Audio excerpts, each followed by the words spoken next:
Good evening. आप देख रहे हैं देश का सबसे बड़ा cricket show cricket predictor sponsored by 1xBet। मैं हूं आपके साथ सुजाता और बात होगी मैच नंबर 50 की जो बीती शाम खेला गया।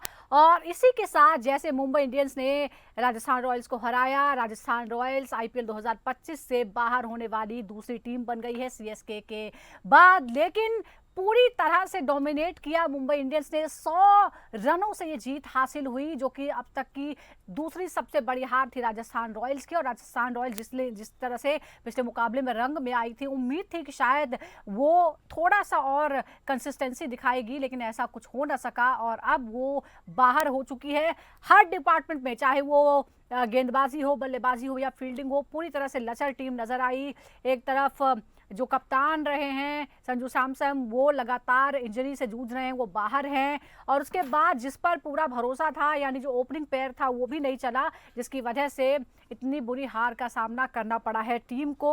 और इसके साथ मुंबई ने कई रिकॉर्ड बना लिए हैं। लगातार 6 मैच जीतकर उसने शानदार फॉर्म में वापसी की है और इसी के साथ पूरी तरह से उथल पुथल मच गई है पॉइंट्स टेबल में और नंबर 1 बन गई है वो 14 पॉइंट्स के साथ। पूरा जो टॉप 4 का समीकरण था वो उलट पुलट हो गया है इस मैच के साथ ही। और तीनों फॉर्मेट में जैसे मैंने आपको बताया कि पूरी तरह से लचर नजर आई राजस्थान रॉयल्स। लगातार 6 मैच जीते और एमआई अब टॉप पर है। और आज के अगर हम मुकाबले की बात करें तो आज भी एक बेहद अहम मुकाबला होने वाला है। और आज मुकाबला होने वाला है गुजरात का सनराइजर्स हैदराबाद के साथ। इन दोनों ही टीमों का भी जो सफर है वो बिल्कुल अलग रहा है। गुजरात डोमिनेट करती रही है, हालांकि पिछले कुछ मुकाबलों से थोड़ा सा लड़खड़ाई है टीम, लेकिन सनराइजर्स का बुरा हाल रहा है। अभी तक 9 में से सिर्फ 3 मुकाबले वो जीती है, जबकि गुजरात की अगर हम बात करें तो गुजरात ने 9 में से 6 मुकाबले जीते हैं, यानी वो मजबूत पोजीशन पर है। लेकिन जिस तरह से टॉप 4 के लिए लड़ाई और खतरनाक हो गई है, उसके बाद देखना होगा कि आज का मैच जो है वो क्या करता है। क्योंकि आज अगर सनराइजर्स हारता है तो उसके लिए भी एग्जिट हो जाएगी, यहाँ पर उसका भी एग्जिट का जो टिकट है वो कंफर्म हो जाएगा। ये बड़ी बात है। और अब जो है, अब एक मैच में हार से बहुत कुछ बदलने वाला है। अब होगा क्या आगे, इस पर हम बात करेंगे। आज के मुकाबले की Gujarat Titans versus Sunrisers Hyderabad की हम बात करते हैं। कुल अगर हम देखें 5 बार आमना सामना जब इनका हुआ है पिछले 5 मुकाबलों में, तो 4 बार गुजरात जीती है, जबकि सिर्फ 1 बार हैदराबाद को जीतने का मौका मिला है। पिछला मुकाबला जो था उसमें भी गुजरात ने ही जीत हासिल की थी 7 विकेट से इसी सीरीज में। और 2025 में भी और उससे पहले 2024 में भी गुजरात ने हराया था। अब आज क्या होने वाला है इस पर हम बात करते हैं। हमारे साथ 2 खास मेहमान इस वक्त जुड़ गए हैं। हमारे साथ हैं पूर्व अंतर्राष्ट्रीय और आईपीएल अंपायर अनिल चौधरी जी और senior sports journalist Tauz Rizvi. Anil ji, पहले मैं आज के मुकाबले की बात करूंगी जो होने वाला है हैदराबाद वर्सेस गुजरात के बीच, लेकिन कल के मुकाबले के बाद एक और टीम जो है वो एग्जिट कर चुकी है। क्या आपको लगता है कि सीएसके और राजस्थान रॉयल्स वाकई सबसे कमजोर टीम थी और इन्हीं का एग्जिट होना था सबसे पहले? नहीं, राजस्थान पे तो बहुत सारे मैच विनर थे। सीएसके का एक बारी मैं मान सकता हूँ कि जो उन्होंने टीम बनाई, शायद वो उसमें जो कुछ लोग ऐसे डाले जो बीच के प्लेयर थे, ना वो लेजेंड थे ना वो नए थे, वो उनको बैकफायर किया। लेकिन राजस्थान पे अभी भी ऐसे प्लेयर हैं जो नए भी हैं और अच्छे भी हैं, बट वो एज ए यूनिट पता नहीं क्यों क्लिक नहीं किए। और अभी उन्होंने जैसे पिछले वाला मैच आप ये छोड़ दो जिसमें हारे, उससे पहले वाला एकदम कहीं से भी नहीं था और मैच निकाल दिया। कुछ प्लेयर उन्होंने लेट खिलाए। ये लड़का अगर पहले से नेट पे था, सूर्यवंशी, तो ये दिख नहीं रहा था पहले क्या, तो इनको पहले ही खिलाना चाहिए था। ऑलरेडी आपके जो कैप्टन है संजू, वो अनफिट थे, कभी बैक का था इशू है, दूसरा था, तभी खिला देना चाहिए था। तो मुझे लगता है राजस्थान और अच्छा कर सकती जितने प्लेयर थे। सीएसके का तो मुझे जो टीम ओवरऑल पूरे टाइम खेली है, तो मुझे लगता था कि मुझे लग रहा है अब कि शायद वो तो उतने ऊपर नहीं जाते पूरा खेलने के बाद, क्योंकि बैटिंग वाकई उनकी बहुत ही कमजोर रही। उनके जो प्लेयर थे, जो बड़े वाले थे, उन्होंने परफॉर्म नहीं किया, नए वाले भी पार्टली उन्होंने किया। लेकिन राजस्थान तो अच्छा प्लेयर होने के बाद, अच्छी टीम होने के बाद पता नहीं कैसे लड़खड़ा गई और एज ए यूनिट उन्होंने एक्सेल नहीं किया। इंडिविजुअल परफॉर्मेंस आती रही, उससे वो यक्का दुक्का मैच जीत गए, जीते हुए मैच हार गए, सुपर ओवर में चले गए। हमने देखा है सुपर ओवर में डीसी के खिलाफ, आरसीबी के खिलाफ, एलएसजी के खिलाफ बहुत ही करीबी मुकाबला था, जो लोग मान के चल रहे थे कि अब राजस्थान इस मैच को निकाल लेगी, लेकिन उसमें भी हार का सामना करना पड़ा। और जहां वैभव की बात हुई तो शुरुआत में भी जब राहुल द्रविड़ से पूछा गया था तो उन्होंने कहा था कि हम फैसला करेंगे कब मौका आएगा उसे खिलाने का, वो हम डिसाइड करेंगे। हो सकता है कि वो पूरी सीरीज में ही ना खेले, हालांकि उनको खिला लिया गया। लेकिन ताउस, एमआई ने जो किया है मतलब वो एक जबरदस्त फॉर्म में नजर आ रही है फिलहाल, जो शुरुआत पे लगा ही नहीं था। शुरुआत में तो लगा था कि पिछले साल जैसा ही हाल होने वाला है, लेकिन रिकॉर्ड कायम कर लिया है। 6 मुकाबले लगातार जीती है और टॉप 4 में जबरदस्त उथल पुथल मच गई है, नंबर 1 पर आ गई है एमआई। एग्जैक्टली देखिए यही फॉर्मेट है। This is the beauty of this particular format IPL का। जिस तरह से लोगों को मौका, टीम्स को मौका मिलता है कमबैक करने का, जैसे आप मुंबई इंडियंस देखे, और ये दूसरी बार हुआ है कि भाई शुरुआत एकदम ही खराब रही और ये उनकी हिस्ट्री रही है, और जिस तरह से बाउंस बैक किया और डायरेक्ट टॉप पोजीशन, इनके पास स्कोर था। That was the beauty. खाली परफॉर्म नहीं कर रहे थे, खाली कलेक्टिवली डिलीवर नहीं कर पा रहे थे। जो बाकी टीम्स ने नहीं किया वो उन्होंने एकदम राइट मोमेंट पे, राइट टाइम पे पीक किया है। That is more important. इतना बड़ा सीरीज को टाइम पे पीक करना बहुत ज्यादा इंपॉर्टेंट है। जो आपने देखा है, गुजरात अर्ली पीक कर रही है, सनराइजर्स पहले मैच में पीक करके डायरेक्ट डाउनफॉल हो गए, और भी टीम है। तो ये पीक इनका एकदम राइट टाइम पे आया। और सवाल तो बिल्कुल उठता ही है। रोहित शर्मा जिस तरह से बल्लेबाजी कर रहे हैं, जिस तरह से हार्दिक पांड्या आ रहे हैं, Surya Kumar Yadav is back in form, तो एक कलेक्टिव परफॉर्मेंस में कहूंगा बुमराह है, उनके बॉलर्स भी अच्छा कर रहे हैं। तो कहीं ना कहीं टीम को पूरी श्रेय जाता है, टीम को पूरी क्रेडिट जाती है जिस तरह से उन्होंने कलेक्टिव एफर्ट डाला। और हार्दिक पांड्या की कप्तानी उन्होंने जो किया है ना, स्ट्रॉन्ग हेडेड है, मेंटली बहुत टफ है और कॉन्फिडेंट बंदा है। और ये कॉन्फिडेंस ऑब्वियसली जीत से आता है, बट आपको जब हार के टाइम पता चलता है आपका कॉन्फिडेंस किस तरीके का है। लेकिन हम ये भी देख रहे हैं कि मुंबई इंडियंस के लिए जो शुभ संकेत है वो है रोहित शर्मा। रोहित शर्मा ने जब से बैटिंग शुरू की और जब से उनके बल्लों से रन निकलने लगे, उसके बाद से टीम जो है वो जीत की पटरी पर लौट आई है। चलिए अब बात करते हैं आज के मुकाबले की। यहाँ भी जो है वो बिल्कुल उलट पुलट मामला है। जैसा कि ताउस ने जिक्र किया, हैदराबाद ने शुरुआत बहुत धमाकेदार की, लेकिन उसके बाद जो डाउनफॉल हुआ उसके बाद टीम जो है संभलने का बिल्कुल उसे मौका ही नहीं मिला है, और आज उसके लिए भी एग्जिट का टिकट कट सकता है। सवाल यह है अनिल जी कि एक तरफा अगर हम पिछले 5 मुकाबलों की बात करें तो उसमें भी 4 गुजरात ने ही जीते हैं, यानी एक तरफा जो है वो डोमिनेट कर रही है। क्या इस मुकाबले में भी ये रिकॉर्ड जो है वो एक पॉजिटिव साइन है? एक तो फॉर्म है गुजरात की, उसके बाद जो रिकॉर्ड है वो भी है। हालांकि गुजरात को भी जिस तरह से हार का सामना करना पड़ा है, उनको भी थोड़ा सा झटका जरूर लगा होगा। देखिए, गुजरात बड़े आराम से, आपको देखो पूरी टीम को तो बहुत बैलेंस टीम लग रही है, परफॉर्म भी कर रहे हैं, कंसिस्टेंसी है। हैदराबाद का बहुत रिस्की काम है। हैदराबाद बहुत ही अनएक्सपेक्टेड किसी को कर सकती है। जैसे उनके कुछ ऊपर के 3 बैट्समैन हैं, बाद में क्लास है, वो कुछ कर दें, बैटिंग से करें, बॉलिंग उनका बुरा हाल है। मुझे लग रहा है ओवरऑल गुजरात बेटर पोजीशन में है, मैच भी उनके ग्राउंड पे है। लेकिन जैसे मैंने बोला कि हैदराबाद ना फियरलेस टाइप का, उनको कुछ है नहीं खोने के लिए, बिकॉज डू और डाई है उनके लिए। आज जाएंगे वो पूरी तरह अटैक करेंगे, कहीं बाई चांस क्लिक कर गया तो वो सरप्राइज कर सकते हैं। लेकिन परसेंटेज अगर आप क्रिकेट की बात करें तो जीटी बहुत आराम से उनसे आगे खड़ी है। बस यही है कि वो जो कभी कभी जो होता है वो वाला काम ना हो जाए, क्योंकि हैदराबाद ये मामले में रिस्की टीम है। रिस्की टीम है, लेकिन वो अपने लिए ही खुद ज्यादा रिस्की इस बार साबित हुई है। ताउस, ये हम देख रहे हैं, और अहमदाबाद के नरेंद्र मोदी स्टेडियम की बात करें तो जीटी पूरी तरह से यहाँ डोमिनेट करती है। एक तो अच्छी फॉर्म में है, डोमिनेट कर रही है। हैदराबाद का वैसे ही बुरा हाल है, लेकिन ये जो हॉलिडे मनाने के बाद जो टीम वापसी कर रही है, क्या आपको लगता है कि थोड़ा सा रिलैक्स होकर या एक नए माइंडसेट के साथ रिफ्रेश होके आज टीम हमें नजर आएगी और कुछ अलग भी कर सकती है? जैसा आपने अनिल जी कह रहे हैं, कुछ सरप्राइज भी हो सकता है।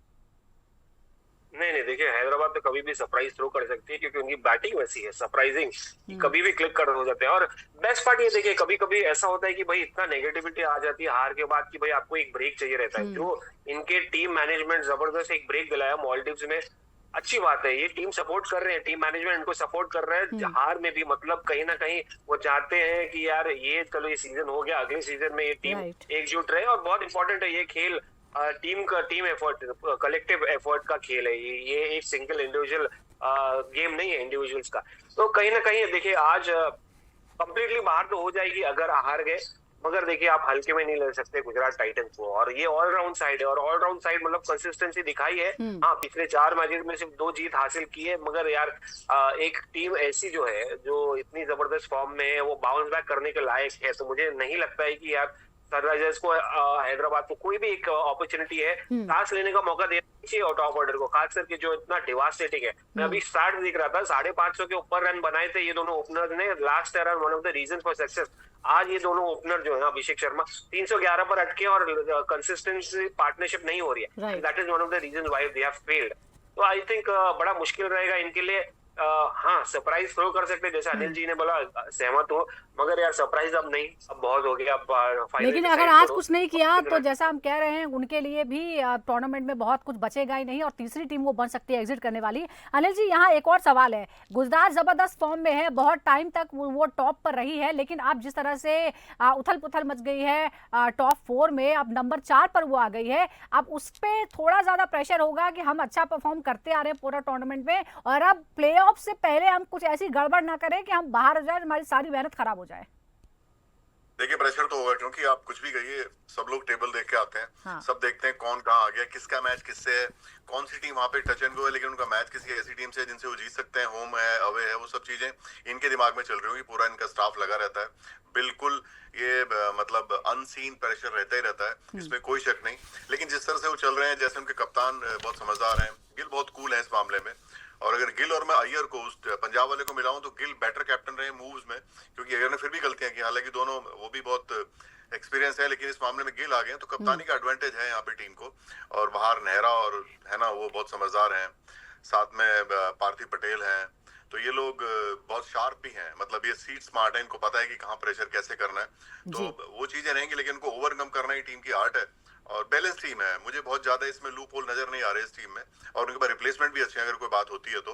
आई थिंक जीटी कंफर्टेबल है, बस रीजन एक वही है जो बार बार कह रहा हूँ, वो दूसरी जो टीम है वो फियरलेस है, उनको कोई लेना देना है नहीं, वो कहीं उस मूड में खेल गए। और T20 ऐसा गेम है 2-3 ओवर में कई बार मैच पलट जाता है। बिल्कुल, यही यही तो खूबसूरती है। लेकिन एक बार जरा इस मैदान पर भी हम नजर डालते हैं तो यहाँ पे ताउस देखिए, हमारे पास जो आंकड़े हैं 39 में से 21 मैचों में पीछा करने वाली टीम को जीत मिली है। ऐसे में क्या गुजरात आज हैदराबाद में कौन आपको लगता है कि चेज मास्टर बेटर हो सकता है? एक तो पहले टॉस कौन जीतेगा इस पर निर्भर करता है कि किसको मौका मिलेगा, लेकिन ज्यादा चेज मास्टर अगर चेज करना हो तो कौन आपको ज्यादा कंफर्टेबल लगता है?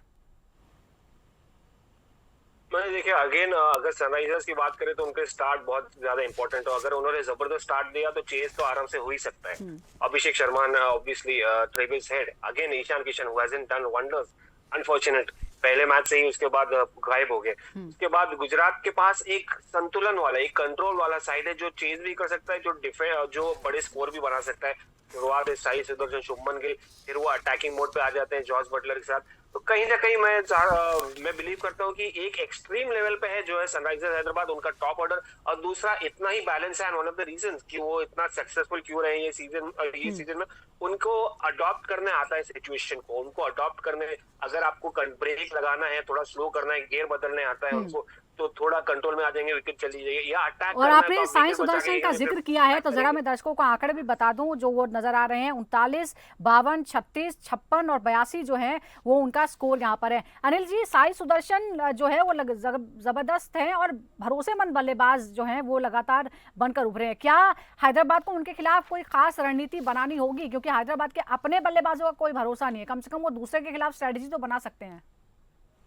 साई बहुत ही अच्छी बैटिंग कर रहे हैं, बहुत कंसिस्टेंट है। खास बात है कि वो टाइम लेके खेलते हैं और बड़े कन्वेंशनल प्लेयर हैं। वो रिवर्स स्वीप या जो भी पीछे स्कूप है वो मारेंगे जब 25 रन हो जाएंगे उसके बाद। और मैं बता दूं आपको, आने वाले टाइम में बहुत बड़ा प्लेयर है इंडिया के लिए, और तीनों फॉर्मेट, क्योंकि मैंने रणजी ट्रॉफी में भी उसकी अंपायरिंग की है, फर्स्ट इनिंग में 180, दूसरी में 90। उनको आप एक ही तरह आउट कर सकते हैं कि आगे डालें और डिसिप्लिन बॉलिंग करें, और शायद निक जैसा कुछ बने, क्योंकि वो बना के शॉट नहीं मारेंगे, वो बिल्कुल चांस लेके नहीं खेलते। उसको पता है कि, और जिस तरह से बैटिंग कर रहा है, क्या होता है किसी किसी प्लेयर का एटीट्यूड वैसा होता है, और वो छोड़ेगा नहीं आराम से। वो जिस तरह का वो शांत प्लेयर है, आई नो हिम पर्सनली, वो उसको दिख रहा है कि अगर मैं और थोड़े रन बनाऊंगा तो मैं इंडिया में बहुत आगे जा सकता हूँ। वो छोड़ेगा नहीं, उसको डिसिप्लिन बॉलिंग करके ही आप बच सकते हो। बिल्कुल, और आईपीएल ने बहुत से ऐसे खिलाड़ी हैं जिनको जो दिए हैं देश को, लेकिन अनिल जी ये एसआरएच के लिए अब आखिरी मौका हम मान सकते हैं, क्योंकि अब उस पर एग्जिट का खतरा है। क्या आपको लगता है कि कौन से ऐसे सुधार वो अभी भी कर सकती है जिसकी वजह से उसकी उम्मीदें थोड़ी बहुत बरकरार रह सकती हैं? थोड़ा मिडिल ऑर्डर में काम करें, और नीतीश रेड्डी इन जैसे प्लेयरों को थोड़ा बताएं कि उनका रोल क्या है, थोड़ा लंबा खेलें। ईशान किशन को बोलें कि जब तुम्हारे रडार में बॉल है तभी मारो, जबरदस्ती मत मारो। एक अभिषेक शर्मा है, वो लंबा खेल सकते हैं, क्योंकि ना उनके पास दोनों तरह के शॉट हैं, वो कन्वेंशनल शॉट भी खेल सकते हैं और शॉट बना के भी। अभिषेक शर्मा से भी बात की जाए कि आप कोशिश करो कि आप वहां पे रहें 12-15 ओवर तक, किसी एक को लंबा खेलना पड़ेगा, बाद में आके अनिकेत और क्लासन करें। जीतेंगे बैटिंग से, बॉलिंग से जीतने वाली नहीं है हैदराबाद। इनका जो भी भला होगा बैटिंग से होगा, और चेस करेंगे तो ये सरप्राइज कर सकते हैं। बाई चांस पार्टनरशिप हो गई, और जैसे इन्होंने भी बताया कि ओपनिंग उनका बहुत बड़ा वो है, कहीं पावर प्ले में वो आगे निकल गए, फिर वो हाथ नहीं आएंगे।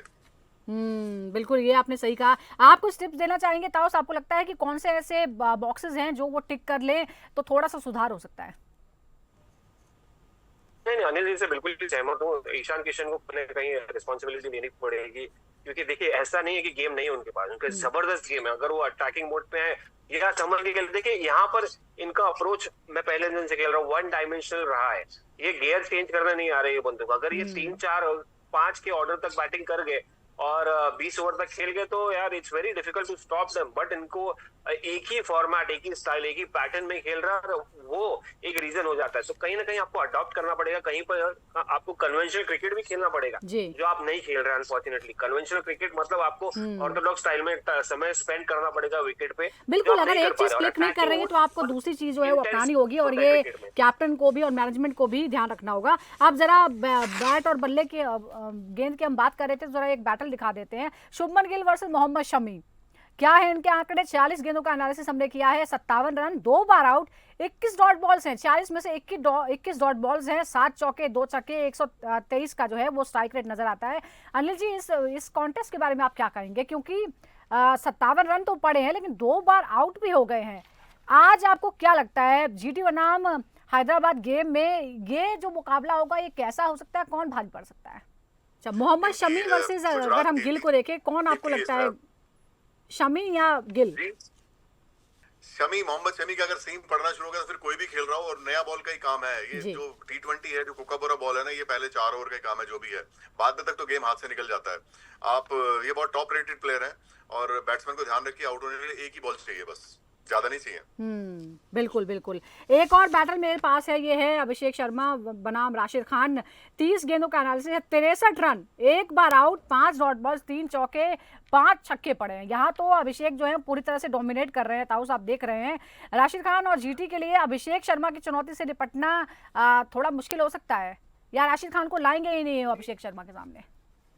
एग्जैक्टली, अरे 30 गेंद 63 रन बहुत बड़ा है यार, वो भी एक यंगस्टर के लिए। और एक veteran, I wouldn't be wrong to call him veteran, pro cricketer है T20 फॉर्मेट के, legend of the game, modern day legend कहा जाता है। तो देखिए अभिषेक शर्मा मेंटली हावी तो रहेंगे राशिद खान से, और जिस तरह से फॉर्म चल रहा है राशिद का, nobody he himself may not be convince, वो खुद से कन्विंस नहीं होंगे, तो शायद कहीं ना कहीं वो डरेंगे। क्या वो एक्सेप्ट करेंगे चैलेंज, वो देखने लायक रहेगा। क्योंकि अभिषेक शर्मा जब सामने रहते हैं तो बड़े से बड़े बॉलर कतराने लगते हैं, थोड़ा डरने लगते हैं, क्योंकि जो स्टाइल लेके आते हैं ना वो अलग ही है, युवराज सिंह जैसा स्टाइल है।